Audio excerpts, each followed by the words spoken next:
আসসালামু আলাইকুম ভিউয়ার্স, আশা করি আপনারা সবাই ভালো আছেন। তো আপনাদের জন্য নতুন একটি ভিডিও নিয়ে হাজির হলাম। সেটা হচ্ছে আপনারা সকলেই জানেন যে আজকে এইচএসসি 25 ব্যাচের রেজাল্ট প্রকাশিত হয়েছে।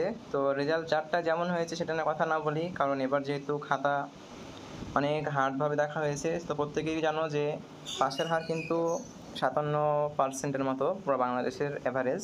তো এবার কিন্তু পাসের হার অনেক কম, কারণ এবার শিক্ষার্থীদের মেধা যাচাই করা হয়েছে। ক্ষয়রাতি কোনো মার্ক কিন্তু খাতায় এবার দেওয়া হয়নি।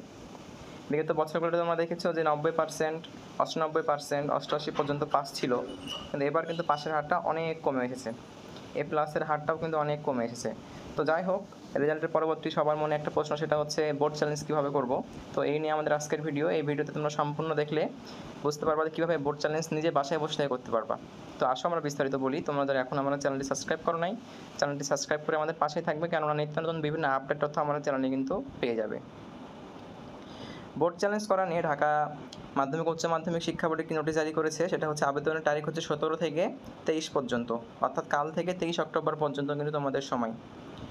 তোমাদেরকে এই ওয়েবসাইটে ঢুকতে হবে, rescrutiny.eduboardresults.government.bd। এখানে গিয়ে নির্ধারিত স্থানে রোল রেজিস্ট্রেশন নম্বরে পূরণ করতে হবে এবং বোর্ড ড্রপ ডাউন দিয়ে বোর্ড নির্বাচন করতে হবে। অতঃপর সাবমিট বাটনে ক্লিক করতে হবে। এরপর মোবাইল নাম্বার দিতে হবে। পুনর্নিরীক্ষণের ফলাফল প্রকাশিত হলে এই নাম্বারে SMS পাঠানো হবে।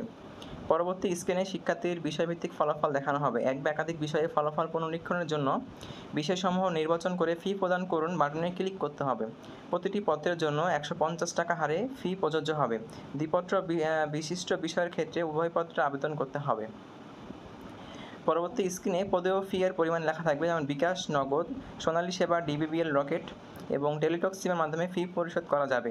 ফি পরিশোধের বিস্তারিত ধাপসমূহ উপরে উল্লেখিত পোর্টালের হেল্প বাটনে ক্লিক করে দেখে নেওয়া যাবে।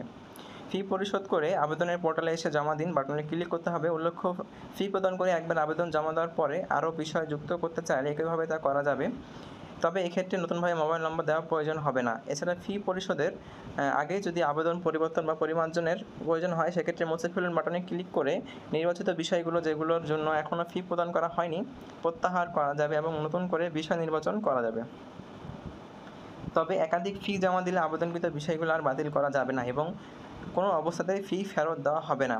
ম্যানুয়াল কোনো আবেদন গ্রহণযোগ্য করা হবে না। এই ছিল তোমাদের ঢাকা মাধ্যমিক উচ্চ মাধ্যমিক শিক্ষা বোর্ডের নোটিশ।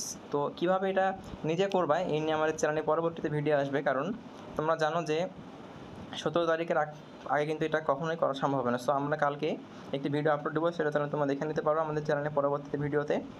তো তোমরা যারা আমার চ্যানেলে নতুন, তোমরা আমাদের চ্যানেলটি সাবস্ক্রাইব করে আমাদের পাশেই থাকবে। আসসালামু আলাইকুম।